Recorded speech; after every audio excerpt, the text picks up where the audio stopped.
Hello students, I am Hardik Sheta from Saraswat international academy Vapi. आज हम standard 12 subject physics chapter number 9 ray optics and optical instruments को आगे बढ़ाते हैं।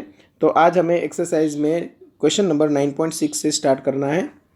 अ prism is made of glass of a non refractive index. ठीक है, refractive index आपको दिया हुआ नहीं है। A parallel beam of light is incident on a face of the prism. The angle of minimum deviation is measure to be 40 degree. चलो, आपको यहाँ पे एक डिटेल दी है, एंगल ऑफ मिनिमम डेविएशन। तो डेल्टा एम आपको दिया हुआ है 40 degree. What is the refractive index of material of prism? चलो, refractive index of material of prism find करना है। The refracting angle of prism is 60 degree. तो आपको ए यहाँ पे दिया हुआ है 60 डिग्री। ओके, दूसरा एक क्वेश्चन है, if the prism is replaced if the prism is placed in water जिसका रिफ्रैक्टिव इंडेक्स है 1.33, predict the new angle of minimum deviation of a parallel beam of light. एकदम सिंपल है, आप formula use करोगे n equal to sine A plus delta M by 2 divide by sine A by 2। ठीक है, अब देखो यहाँ पे आपको ए दिया हुआ है, डेल्टा एम दिया हुआ है, यहाँ पे ए दिया हुआ है, तो सभी वैल्यूज़ आपको दी हुई है। सिर्फ यहाँ पे वैल्यू रखो, आपको रिफ्रैक्टिव इंडेक्स का आंसर मिल जाएगा। क्लियर? और अगर जिनको कोई प्रॉब्लम होती है कैलकुलेशन करने में या तो नेचुरल साइन में, ये साइन कैसे देखे लॉग टेबल में, ठीक है, उसमें भी अगर कहीं पे प्रॉब्लम है तो कांटेक्ट कर सकते हो। क्लियर? ओके, अभी प्रिज्म अगर आपको दिया हुआ है वाटर के अंदर, तो रिफ्रैक्टिव इंडेक्स ऑफ प्रिज्म मतलब glass upon refractive index of water is given by sine A plus, अभी देखो मिनिमम डेविएशन है वो चेंज हो जाएगा, तो डेल्टा एम डैश नाम दे देते हैं, डिवाइड बाई 2, और यहाँ पे आएगा साइन ए बाई 2। तो ये भी एकदम इजी कैलकुलेशन है। देखो यहाँ पे रिफ्रैक्टिव इंडेक्स ऑफ ग्लास रख दोगे, जो यहाँ पे आपको मिलेगा वो ये 1.33 दिया हुआ है, ये 60 है, ये निकालना है। तो आपको एक बार यहाँ पे नेचुरल साइन का यूज़ करना पड़ेगा, बट इस बार ऑपोजिट प्रोसेस होगी। Sine theta equal to something दिया हुआ होगा और आपको ये एंगल मतलब A plus delta M dash divide by 2 ये फाइंड करना पड़ेगा। ठीक है, तो ये दोनों मैंने आपको लास्ट ईयर भी पढ़ाया था। अगर किसी को नहीं समझ में आता नेचुरल साइन कैसे देखते हैं तो कांटेक्ट कर सकते हो। ओके, चलो, तो यहाँ से आपको डेल्टा एम डैश मिल जाएगा, एकदम इजी है। अभी देखते हैं question number 9.7। Double convex lenses are to be manufactured from a glass of refractive index. चलो, ग्लास का रिफ्रैक्टिव इंडेक्स हमें दिया हुआ है 1.55 with both faces of the same radius of curvature. अब रेडियस ऑफ कर्वेचर सेम है, तो एक R1 है, एक R2 है, दोनों का मैग्नीट्यूड सेम है, बट हम लेंगे एक प्लस R और दूसरा लेंगे माइनस R। जिस फेज को आप फर्स्ट बोल रहे हो वो, ठीक है, जिस फेज को आप फर्स्ट बोल रहे हो, अगर आपको कॉन्वेक्स लेंस दिया हुआ है, डबल कॉन्वेक्स लेंस, तो फर्स्ट सरफेस की रेडियस ऑफ कर्वेचर आएगी पॉजिटिव। कैसे, समझो।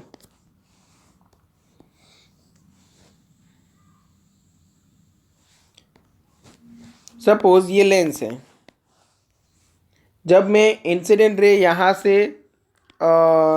इंसिडेंट कराऊँ, तब ये जो फर्स्ट सरफेस है उसकी रेडियस आपको राइट हैंड साइड मिलेगी। तो मतलब ये डिस्टेंस कौन सी डायरेक्शन में हुआ? In the direction of ray of incidence, इसीलिए फर्स्ट सरफेस की रेडियस ऑफ कर्वेचर हम लेंगे पॉजिटिव। और ये जो सेकेंड सरफेस है उसकी रेडियस ऑफ कर्वेचर नेगेटिव क्यों? क्योंकि उसके लिए स्फीयर कुछ इस तरह बनेगा। तो radius of curvature opposite to direction of incident ray आएगा। ठीक है, इसीलिए यहाँ पे हम R1 पॉजिटिव ले रहे हैं, R2 negative double convex lens के लिए। और फोकल लेंथ जो बन रही है वो आपको दिया हुआ है 20 centimetre. What is the radius of curvature required if the focal length is to be 20 centimetre.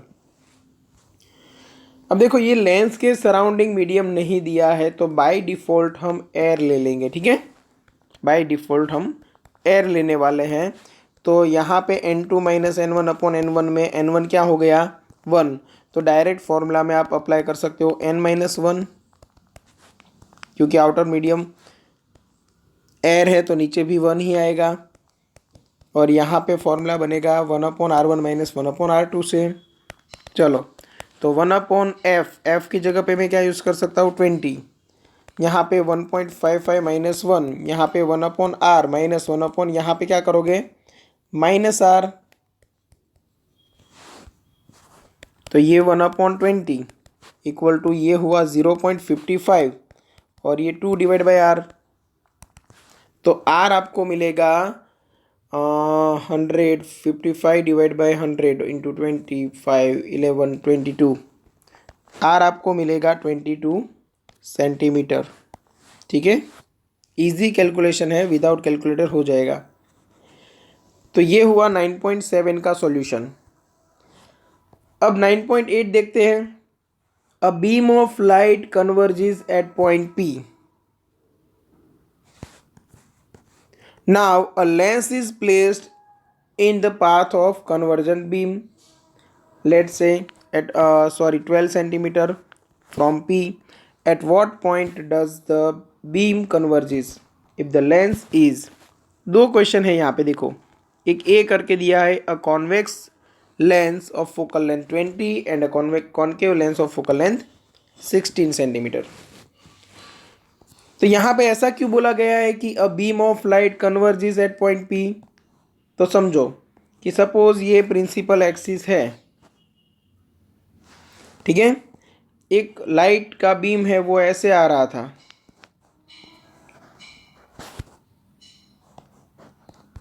ऐसे एक लाइट का बीम आ रहा था। कौन सी पोजीशन पे? तो पोजीशन P पे। अब क्या किया? तो बीच में ही हमने रास्ते में कहीं पे लेंस रख दिया। तो ये सारी बातें इसीलिए बोली गई है ताकि यहाँ पे वर्चुअल ऑब्जेक्ट फॉर्म हो पाए। अभी देखो जो रे है वो एक्चुअली ऐसे जा रहा है, ड्यू टू लेंस वो रिफ्रैक्ट होगा और अपनी डायरेक्शन चेंज करेगा और इमेज आपको कहीं और मिलेगी। तो देखो लेंस के लिए इंसिडेंट रे ये है, रिफ्रैक्टेड रे ये है। ठीक है, तो जो इंसिडेंट रे है उसको आप एक्सटेंड करो तो आपको मिलता है ऑब्जेक्ट, और रिफ्रैक्टेड रे को एक्सटेंड करो और प्रिंसिपल एक्सिस में जहाँ पे टच करे वहाँ पे मिलती है इमेज। तो यहाँ पे आपको ऑब्जेक्ट डिस्टेंस, इमेज डिस्टेंस दोनों मिल सकते हैं पॉजिटिव। ठीक है, तो वर्चुअल ऑब्जेक्ट है तो आप ऑब्जेक्ट डिस्टेंस क्या लेने वाले हो? वर्चुअल ऑब्जेक्ट है तो फिर ऑब्जेक्ट डिस्टेंस क्या लोगे आप? पॉजिटिव। तो देखो जो केस 1 है उसके लिए मैं यहाँ पे डायग्राम ड्रॉ करके देता हूँ आपको। केस 1 में कुछ ऐसा हो रहा था।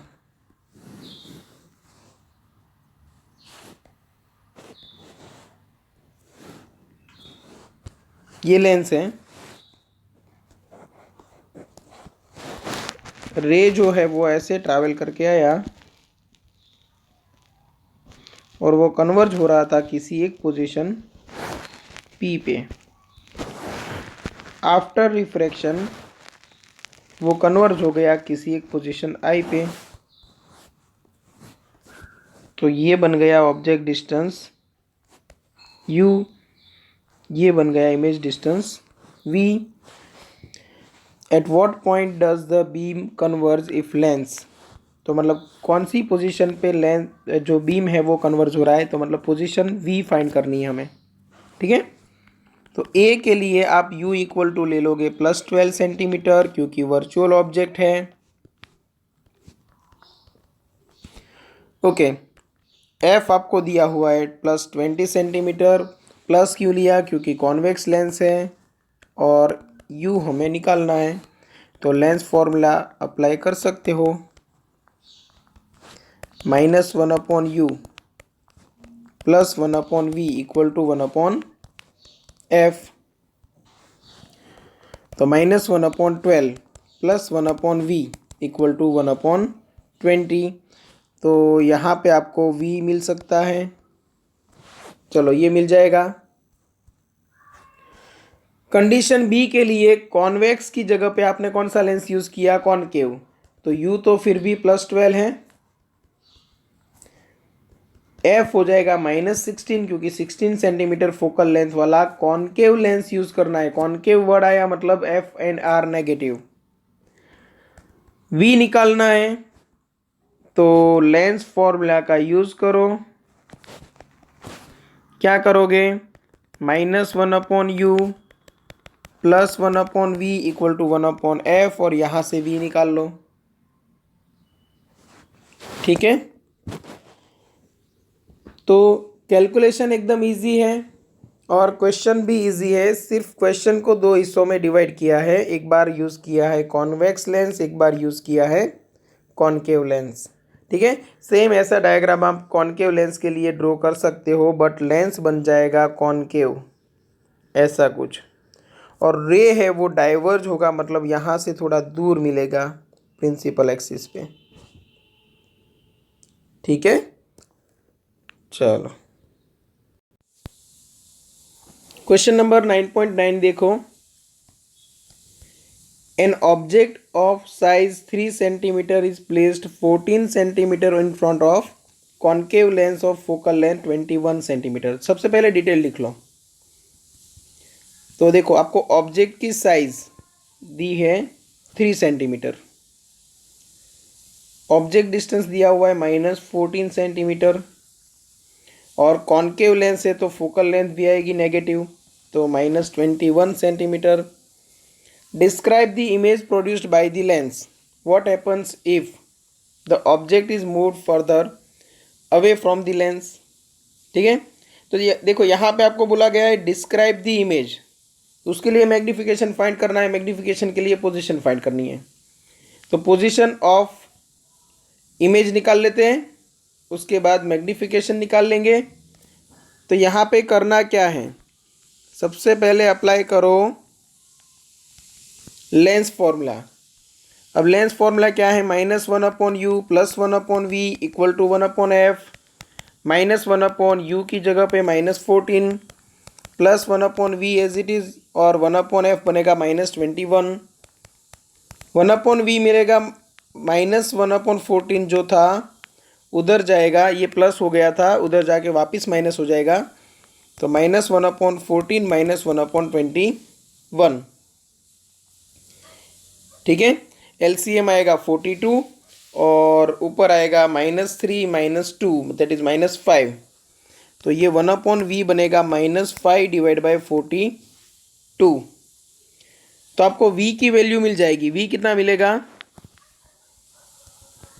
v मिलेगा -8.4 सेंटीमीटर। चलो यहाँ पे हमें v की वैल्यू मिल गई -8.4 सेंटीमीटर। अब मैग्निफिकेशन फाइंड करना है। चलो मैग्निफिकेशन के लिए क्या किया जाए, मैग्निफिकेशन इक्वल टू करोगे आप v / u, v है -8.4 और u की वैल्यू थी -14, तो मैग्निफिकेशन मिलेगा आपको पॉजिटिव। ओके, मैग्निफिकेशन आपको मिलेगा पॉजिटिव, पॉजिटिव बट कितना, तो 8.4 डिवाइड बाय आप करोगे 14, 0.6। चलो इससे हमें हाइट भी मिल सकती है, तो नेक्स्ट स्टेप हमारा रहेगा हाइट। तो तो m equal to H dash divide by H dash equal to m into H, 0.6 into H, height कितना है 3 सेंटीमीटर, तो इंटू क्या कर दोगे 3, तो ये मिला आपको 1.8 सेंटीमीटर। चलो अब ये सारी चीज़ें क्या कहना चाहती है, सबसे पहले मैग्नीफिकेशन आपको मिला पॉजिटिव, मतलब इमेज बनेगी वर्चुअल एंड इरेक्ट। मैग्नीफिकेशन का मैग्नीट्यूड लेस देन 1 है, मतलब इमेज रहेगी स्मॉलर देन ऑब्जेक्ट, इमेज की जो साइज है वो smaller than size of object रहेगी।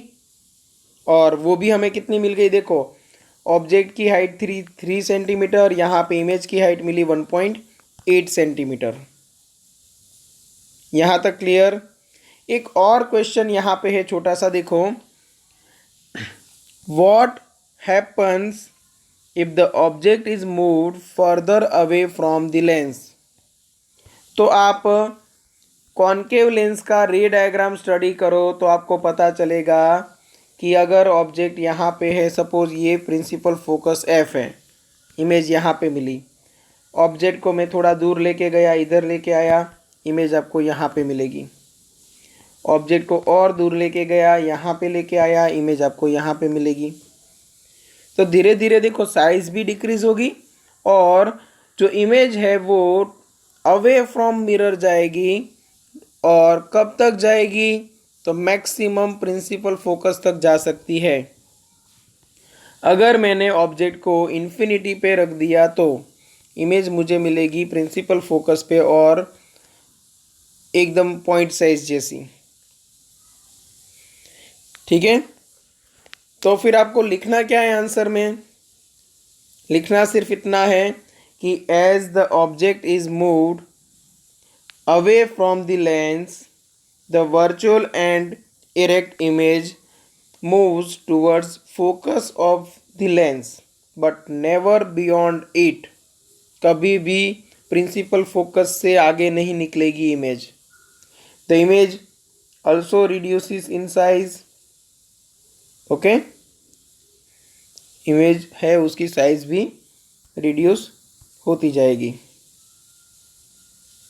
ओके, चलो ये हुआ 9.9 का सॉल्यूशन। अभी देखते हैं क्वेश्चन नंबर 9.10 के लिए। चलो क्वेश्चन क्या है, what is the focal length of a convex lens of focal length 30 centimetre in contact. देखो कॉन्वेक्स लेंस की फोकल लेंथ f1 नाम दे देता हूँ, ये रहेगी +30 सेंटीमीटर। कॉन्केव लेंस की फोकल लेंथ f2, ये रहेगा -20 सेंटीमीटर। और इन दोनों को कांटेक्ट में रखा है तो डायरेक्ट फॉर्मूला अप्लाई कर सकते हो, 1/f equal to 1/f1 plus 1/f2। तो यहाँ पे 1/f equal to 1/f1 plus 1/f2 वाला फॉर्मूला अप्लाई कर दो। 1/30 प्लस 1/-20 आएगा। ओके, तो इसका आंसर आपको क्या मिलेगा, तो आपको f इक्विवेलेंट मिलेगा। देखो 1/f मिलेगा वो 1/60 होगा, क्योंकि LCM देखो 60 आ रहा है, तो यहाँ पे 2 से मल्टीप्लाई होगा और यहाँ पे 3 से, तो ये -6 1/60 आएगा। ठीक है, तो f मिला हमें -60 सेंटीमीटर। यूनिट लिखना मत भूलना, अदरवाइज हाफ मार्क कट हो सकता है। ठीक है, चलो फोकल लेंथ तो मिल गई। Is the system a converging और डाइवर्जिंग लेंस, और इग्नोर थिकनेस, थिकनेस इग्नोर की है तभी तो ये फॉर्मूला आया है। ठीक है, चलो सिस्टम कन्वर्जिंग है या डाइवर्जिंग, ये कैसे पता चलेगा, तो अगर फोकल लेंथ हमें मिलती पॉजिटिव तो ये बिहेव करेगा कॉन्वेक्स लेंस की तरह, कॉन्वेक्स लेंस कन्वर्जिंग होता है। फोकल लेंथ हमें मिली है नेगेटिव, तो मतलब यहाँ पे जो सिस्टम है वो बिहेव करेगा कॉनकेव लेंस की तरह, और कॉनकेव लेंस होता है डाइवर्जिंग, क्योंकि वो रेज को कन्वर्ज नहीं करता, डाइवर्स करता है, अवे फ्रॉम प्रिंसिपल एक्सिस लेके जाता है अगर पैरेलल रेज आप इंसिडेंट कराओ तो। ठीक है, तो यहाँ पे लास्ट में आपको लिखना पड़ेगा hence system will behave as a diverging lens of focal length 60 centimetre. ठीक है, चलो, तो अभी ये हमने आज क्वेश्चन देखे हैं 9.6 से लेके 9.7, 9.8, 9.9 एंड 9.10 तक का सॉल्यूशन। ठीक है, अगर किसी को कोई डाउट है तो एनी टाइम कॉन्टेक्ट कर सकते हो। इतने क्वेश्चंस अच्छे से सॉल्व कर लेना। जहाँ पे मैंने आपको बोला है कि कैलकुलेशन आपको करना है, वो कैलकुलेशन वाला पार्ट भी जितना हो सके उतना जल्दी फिनिश कर लेना, ताकि अगर कहीं पे डाउट है तो आप कांटेक्ट कर सको। ओके, यहाँ तक रखते हैं। नेक्स्ट लेक्चर में यहीं से सॉल्यूशन को आगे बढ़ाएंगे। ओके, तो डाउट है तो एनी टाइम आप कांटेक्ट कर सकते हो। चलो, यहाँ तक रखते हैं। Thank you.